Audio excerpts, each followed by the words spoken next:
Well, here we are in Indianapolis. It's the end of day 2, and we just had a very pleasant ride from Chicago, which was quite spectacular, particularly from my point of view. Some of the things we saw along the way were quite interesting. We hit a bit of rain, which wasn't massive, but that's what you get when you're a biker, I guess. So we took off this morning. It was about 10 o'clock.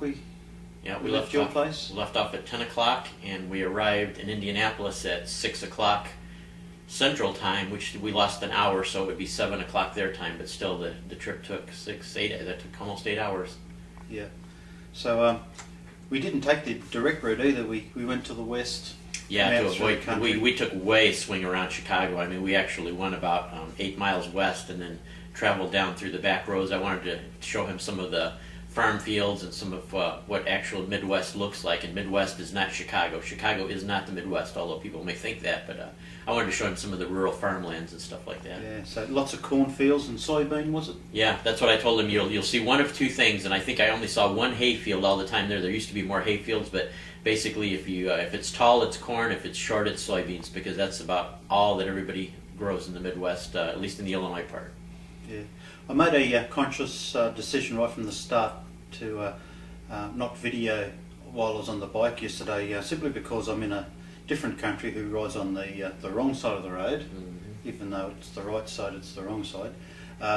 So I basically wanted to just concentrate on the ride and follow Chuck.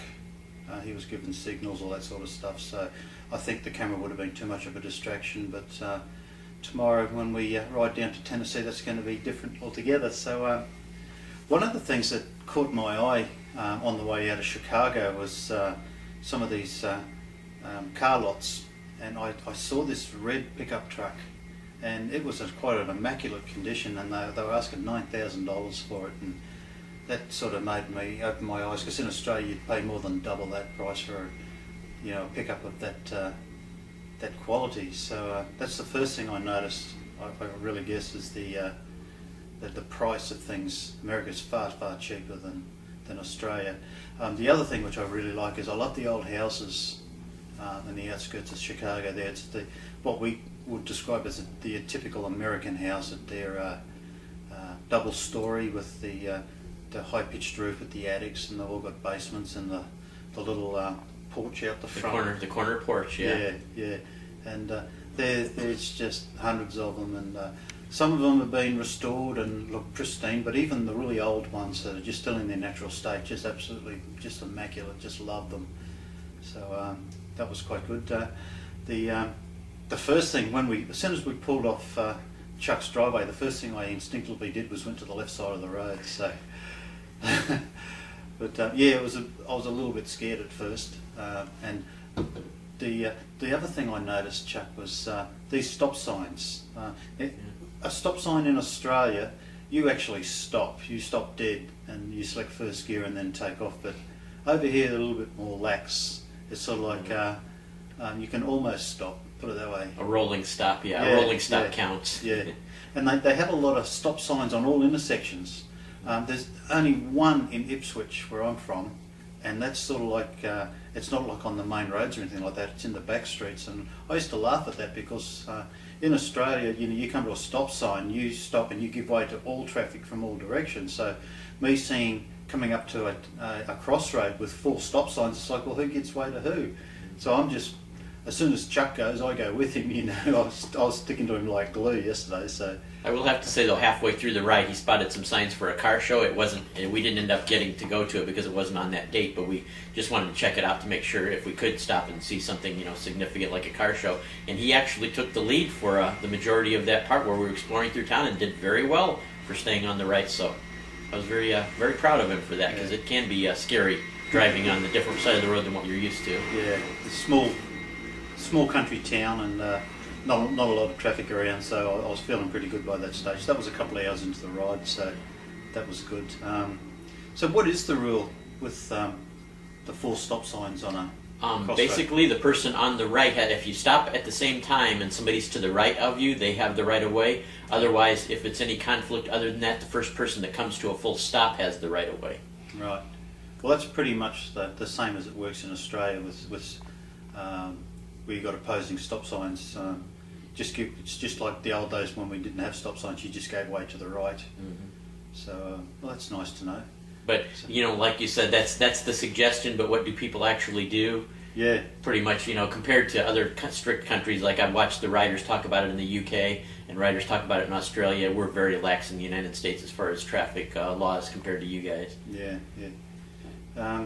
We both had flags on the back of our bikes. So I had the Australian flag and Chuck had the American. So I lost mine first, unfortunately. And mine lasted about one more gas stop and a half, and then mine was gone. Yeah, he almost lost something off the back too. So luckily I was behind him. I was able to pull him over, and we were able to fix that up. But yeah, coming around I saw the speed limit 55 miles an hour, and I thought, gee, this is going to be boring. 55 is pretty slow, even by my standards. But funny thing is, the one speed they don't stick on in America is 55, so it's more like 70, 75, and particularly when we were out on the freeways there, it was like we were in the slow lane doing 70, 75 miles an hour, and people were just flying past us. And it's not just some people; it's absolutely everyone. It's crazy. It's a lot of times we were left behind. All the groups we'd have 3 groups of traffic totally fly by us, even the ones in the slow lane, because we were poking along at 70, and we were just sitting there cruising along. So it's like, you're perfectly safe. You're not going to get a ticket because those people are going to get tickets for 25, 30 over. You doing like 10, 15 over aren't even going to be noticed. I mean, we're the slow pokes. Yeah.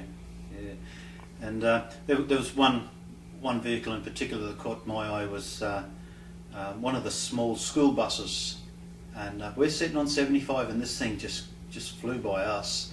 And as he's disappearing off in the distance, I noticed a little sign on the back that says. It was a very proud safety statement saying that we stop at every railway crossing. You know, like we're going to protect your kids. But I don't know if he had any passengers in this bus, but it was quite comical. It appeared to be empty. Yeah, fortunately. I'd like to think it was anyway. But yeah, that was quite funny. And but there's you don't see any mania. You know, you hear stories about America, how crazy it is on the roads, but everyone drives, even though they're driving fast. Everyone's in control, and there's none of this horn honking and road rage or anything like that. Everyone's and it's not just on the road. I mean, when I was at LA Airport and at O'Hare Airport in Chicago, just people moving around. Everyone's very polite and calm and relaxed, and it's nothing like what you hear. You hear about the big bustling cities of America and how rude people are and how impatient they are, but I've not seen any of that. Just watching people interact amongst themselves and with myself, you know, they're all very genuine, very polite, and a lovely race of people, Americans, and one day you'll be almost as good as us Australians. Oh, you think so, huh? Yeah. One thing he did learn from me real fast, and I noticed that I saw it every time traffic got crowded around me, he was flying in formation like jets. He got up really tight and everything because I told him, don't give people the opportunity to cut in, because they will do that in the Midwest at times, especially if they have to switch over lanes. I don't know if you noticed it, but a few times, especially when we got close to Indianapolis, there was a car clear over to the left lane that wanted to turn right, and remember, he just comes like right over in front of us. Yep. I mean, he wasn't cutting us off, he was well ahead of us, but people will do that. They will decide from the far left lane they want to go over and get off on the right ramp and just all of a sudden do it. So he was flying in tight formation every time traffic got crowded. Yeah. But I'm used to riding like that when I go out on Ulysses Club rides. You know, we ride with quite a few bikes, so riding in close formation like that is not a problem. So that's all good. What was the other thing I wanted to? There was something just while you were talking. Then there was something I wanted to talk about that was different. But anyway. Which you'll remember the second after we turn off the camera. That's usually the case. Yeah. Oh, the jet lag. People told me that on the flight over that you'll get terrible jet lag, and some people have slept for days and so on. But my energy levels have been very high since I've been here. I think I went pretty much 32 hours straight without sleep, and I got a couple of hours sleep the first night, being in a strange bed and that. But the next day I felt great. We were on the bikes at 10 o'clock and off we went, and I had no problems at all yesterday. But the thing I had noticed was my vision is a little bit worse than normal. I like my distance vision. I do wear reading glasses, of course, but my distance vision's a little bit foggy, and I think where it's affecting me most is my memory. We had a little bit of an episode before where I've put my wallet in my big duffel I bag. think every major item that he's brought with him, he's lost at least one time in this motel room. And sometimes within minutes of when he brings it out, he'll bring it out, set it down somewhere, and then he'll tell me 5 minutes later, I lost something. Yeah. So I'm having brain fade. We'll call it brain fade. I'd like to think it's that. I hope it's not Alzheimer's. But anyway, that's actually day 2. moving stuff around on him, and he doesn't know it. Just to fool with him. Yeah, that's all right. Yours is coming too. But yeah, so tomorrow we're off to the Indianapolis Speedway, and we're hoping to catch up with a non-biker friend of mine on YouTube. We're hoping to meet up for dinner, but we're just waiting for a phone call there. So another busy day tomorrow. More rain expected, but that's all right. 30% chance, so that's what they told us when we were leaving out, and we ended up riding through about 45 minutes of a good rain. So I'm bringing my rain gear today. Yeah. So we're off to the Indianapolis Speedway. We're hoping to have dinner, and then Monday, isn't it? Monday we're heading off for Tennessee. Yeah. So that's day 2.